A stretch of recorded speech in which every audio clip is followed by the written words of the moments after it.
ሰላም ጤና ይስጥልኝ። ወቅታዊና ታማኝ መረጃዎችን በፍጥነት የሚያደርሳችሁ የፈጠነ ሚዲያ ነው። ዛሬ በዜና መጽሔታችን በአርሲ ዞን እየደረሰ ያለውን ጥቃት እና የኢሰመኮ ማሳሰቢያ፣ በትግራይ ክልል የተቋረጠው የመንግስት ሰራተኞች ደሞዝ፣ በፍላሪንሰን ገቢ ላይ ሊጣል የታሰበው አዲስ ግብር እናም የኪም ጆንግ ኡን አስደንጋጭ ማስጠንቀቂያ ጨምሮ ሌሎች መረጃዎቻችን አሉን። ቃል ኪዳን እሱ ባለው ነኝ። እስከ ዜናው ፍጻሜ አብራችሁን ቆዩ።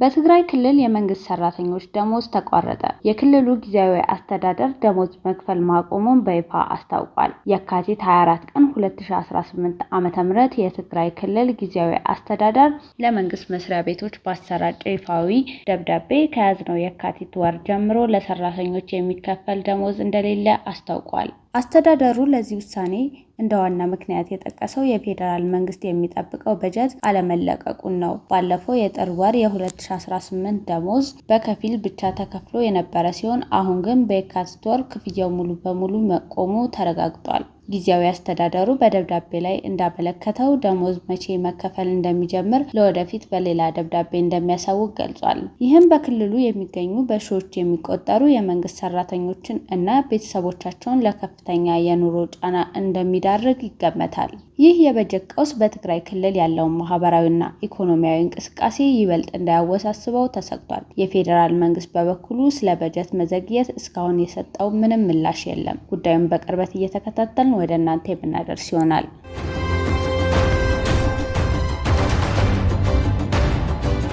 በአርሲ ዞን ንጹሃን ላይ እየደረሰ ያለውን ጥቃት እንዲቆም የኢትዮጵያዊ ሰብአዊ መብቶች ኮሚሽን ጥሪ አቀረበ። ዛሬ በሀገራችን ኢትዮጵያ በኦሮሚያ ክልል አርሲ ዞን ውስጥ እየተባባሰ የመጣውን የጸጥታ ችግር እና የንጹሃን ሰቆቃ አስመልክቶ የኢትዮጵያ ሰብአዊ መብቶች ኮሚሽን ያወጣውን አስቸኳይ መግለጫ ይዘንላችሁ ቀርበናል። በዞኑ የሰው ሕይወት እየጠፋ ንብረት እየወደመ እና ዜጎች እየተፈናቀሉ ይገኛሉ። የኢትዮጵያ ሰብአዊ መብቶች ኮሚሽን በአርሲ ዞን በተለያዩ ወረዳዎች ማለትም በሽርካ፣ በጉና እና በመርቲ እየተፈጸመ ያለውን ግድያና መፈናቀል እገታ ለመግታት መንግስት አስቸኳይ በቂ የጸጥታ ኃይል እንዲያሰማራ ጥሪ አቅርቧል። እንደ ኮሚሽኑ ሪፖርት ከሆነ ጥቃቱ ከጥቅምት 2018 ዓመት ጀምሮ እየተካሄደ የቆየ ሲሆን ባለፉት ቀናት ግን እጅግ ተባብሷል። የካቲት 19 ቀን በሽርካና ሮቤ ወረዳዎች በታጣቂዎች በተሰነዘረ ጥቃት ንጹሃን ተገድለዋል። ከግድያው በተጨማሪ በርካታ ሰዎች ታፍነው ተወስደዋል። በሺዎች የሚቆጠሩ ነዋሪዎች ከቀያቸው ተፈናቅለው ለከፋ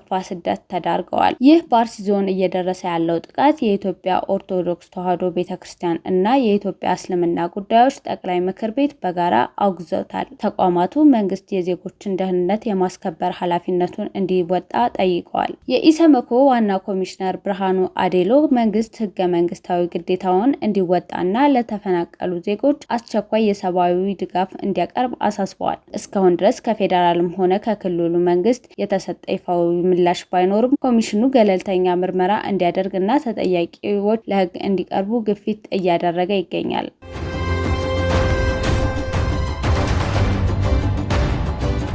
የገንዘብ ሚኒስቴር አዲስ ባዘጋጀው የገቢ ግብር ረቂቅ ደንብ በዲጂታል ይዘት ፈጠራ፣ በፍላሪንስ እና በርቀት ስራ ሪሞት ወርክ በሚገኝ ገቢ ላይ ግብር ሊጥል መሆኑን አስታውቋል። በኢትዮጵያ ነዋሪ ሆኖ ከሀገር ውስጥም ሆነ ከውጭ ሀገር ምንጮች በዲጂታል ይዘት ፈጠራ፣ ኮንተንት ክሬሽን ወይም በማንኛውም የፍላሪንሰን ስራ ገቢ የሚያገኝ ግለሰብ በሙሉ ግብር የመክፈል ግዴታ ይኖርበታል። ክፍያው በጥሬ ገንዘብም ሆነ በአይነት ቢሆን ግብሩ ተፈጻሚ ይሆናል። የዲጂታል ይዘቱ ፈጣሪዎች ያገኙትን ገቢ በትክክል የሚያሳይ የሂሳብ መዝገብ የመያዝ ግዴታ ተጥሎባቸዋል። መዝገብ ያልያዘ ግብር ከፋይ ላይ ታክሱ የሚወሰነው በሚኒስተሩ ግምት መሰረት ይሆናል ተብሏል። መንግስት ይህንን ገቢ ለመቆጣጠር አዲስ አሰራር ዘርግቷል። ክፍያ የሚያመቻቹ ኩባንያዎች የሚከተሉትን መረጃዎች ለታክስ ባለስልጣኑ በየሩብ ዓመቱ የማሳወቅ ግዴታ አለባቸው። የፈጣሪው ስምና አድራሻ፣ የሲም ካርድ መረጃ፣ የተከፈለው የገንዘብ መጠን። ይህ ረቂቅ ደንብ ገና አልጸደቀም። የገንዘብ ሚኒስቴር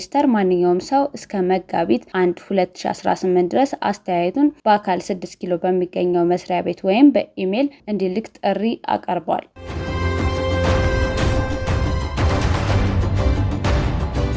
ኪም ጆንግ ኡን ጦርነቱን እቀላቀላለሁ አሉ። የዓለምን ፖለቲካ እጅግ አስደንጋጭ በሆነ መልኩ የለወጠ መግለጫ ከፒዮንግያንግ ተሰምቷል። የሰሜን ኮሪያው መሪ ኪም ጆንግ ኡን በመካከለኛው ምስራቅ እየተካሄደ ባለው ጦርነት ጣልቃ ለመግባት የሚያስችል እጅግ አደገኛና ጠንከር ያለ ማስጠንቀቂያ ሰጥተዋል። አንድም የሰሜን ኮሪያ ዜጋ ቢነካ ጦርነቱን እቀላቀላለሁ ያሉት የኪም ዛቻ ዓለምን በስጋት ላይ ጥሏል። የሰሜን ኮሪያው መሪ ኪም ጆንግ ኡን በሰጡት መግለጫ በኢራን ምድር የሚገኙ የሀገራቸው ዜጎች ደህንነት ላይ ምንም አይነት ድርድር እንደማያደርጉ በይፋ አስታውቀዋል። አንድም የሀገሬ ዜጋ ላይ ጉዳት ከደረሰ ሰሜን ኮሪያ ያለምንም ማመንታት ቅድመ ሁኔታ ወደ ጦርነት ትገባለች ሲሉ ዓለምን ያስደነገጠ ዛቻ ሰንዝረዋል። የፖለቲካ ተንታኞች እንደሚሉት የፒዮንግያንግ ቁጣ ለኢራን ትልቅ ወታደራዊ ድጋፍ ሊሆን ይችላል። ሰሜን ኮሪያ ያሏት ዘመናዊ ሚሳይሎች እና የኒውክሌር አቅም እኩልታ ውስጥ ከገባ አሜሪካና አጋሮቿን ወደ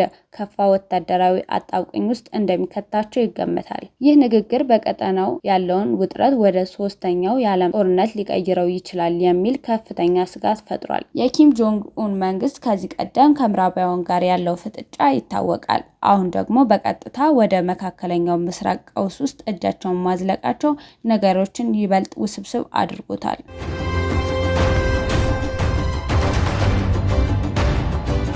የቢሊዮን ዶላር ኪሳራ። የኢራን ርካሽ ድሮኖች የአሜሪካን ካዝና እያሟጠጡ ነው። ታዋቂው ጄዳል ቲቪ አቅራቢና የፖለቲካ ተንታኝ አሊ አልዛዴህ ጦርነቱ በተራዘመ ቁጥር ኢራን እያገገመች፣ አሜሪካና እስራኤል ግን እየደከሙ ሊሄዱ እንደሚችሉ አስገራሚ ትንታኔ ሰጥተዋል። ተንታኙ አሊ አልዛዴህ እንደገለጹት የኢራን የመካከለኛ ስትራቴጂ የተገነባው በቤት ውስጥ በሚመረቱና በጣም ርካሽ በሆኑ ድሮኖችና ሚሳይሎች ላይ ነው። በአንጻሩ አሜሪካና እስራኤል እነዚህን ርካሽ ድሮኖች ለመምታት የሚያወጡት ወጪ እጅግ ከፍተኛ መሆኑን ጠቅሰዋል። ምዕራባውያኑ ለጸረ አየር መከላከያ የሚያወጡት ቢሊዮን ዶላር ከኢራን ዝቅተኛ የማምረቻ ወጪ ጋር ሲነጻጸር ረጅም ጊዜ የሚፈጅ ጦርነት ለኢራን ጠቃሚ ነው ብለዋል። ምንም እንኳን ፕሬዚዳንት ትራምፕ ለአጭር ጊዜ ጦርነት ዝግጁ መሆናቸውን ቢናገሩም ነባራዊ ሁኔታ ግን የተለየ መሆኑን አልዛዴህ ያመለክታሉ። ትራምፕ በእስራኤል ግፊት ወደዚህ ጦርነት ተጎትተው እንደገቡና የኢራን መንግስት ምን ያህል ጠንካራና ተለዋዋጭ እንደሆነ ካለመረዳት የመነጨ ስህተት መሆኑን ገልጸዋል። ጦርነቱ በቆየ ቁጥር የአሜሪካ የጦር ግምጃ ቤት መሟጠጥ፣ ለጦርነት የሚመጣው ከፍተኛ ወጪና በኢኮኖሚያቸው ላይ የሚያሳድረው ጫና፣ የእስራኤል ደህንነት ከቀን ወደ ቀን አሳሳቢ እየሆነ መምጣት ዋና ዋና ተግዳሮቶች እንደሚሆኑ ጠቁመዋል።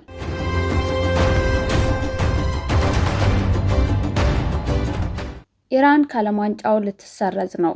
የትራምፕ አስደንጋጭ መግለጫና የፊፋው ውጥረት። ፕሬዚዳንት ዶናልድ ትራምፕ ስለ ኢራን ተሳትፎ የሰጡት አስተያየት ዓለምን እያነጋገረ ነው። በአሜሪካ፣ ሜክሲኮና ካናዳ አስተናጋጅነት በሚካሄደው የዘንድሮ የዓለም ዋንጫ ላይ የኢራን ጉዳይ አነጋጋሪ ሆኗል። ፕሬዚዳንት ዶናልድ ትራምፕ ለፖለቲኮ በሰጡት ቃል ኢራን በውድድሩ ላይ ስለመኖሯ ቅንጣት ያህል ግድ እንደማይላቸው በግልጽ ተናግረዋል። ኢራን የተሸነፈች ሀገር ናት፣ በትርፍራፊ ነው የሚኖሩት በማለት ተሳትፏ እንደማያሳስባቸው በድፍረት ገልጸዋል። ይህ ንግግር በስፖርቱ ዓለም ላይ ትልቅ ቅሬታና መነጋገሪያ አጀንዳ ፈጥሯል። ነገሩን ይበልጥ አጠራጣሪ ያደረገው ደግሞ በዚህ ሳምንት በአትላንታ በተካሄደው የፊፋ የቅድመ ዝግጅት ስብሰባ ላይ ኢራን ብቻ አለመገኘቷ ነው። በመካከለኛው ምስራቅ ባለው ከፍተኛ ቀውስ ምክንያት ኢራን ብሔራዊ ቡድን ወደ አሜሪካ መምጣት አለመምጣት አሁንም በትልቅ ጥያቄ ምልክት ውስጥ ነው ያለው። ኢራን በምድብ 7 ከቤልጂየም እና ከኒውዚላንድ ጋር የተመደበች ሲሆን ጨዋታዎቿን በሎስ አንጀለስ እና በሲያትል ከተሞች ለማድረግ ነበር ቀጠሮ የተያዘው። ነገር ግን አሁን ባለው የፖለቲካ ውጥረት ቡድኑ ሜዳ ላይ ይታያል ወይስ አይታይም የሚለው ገና አልታወቀም።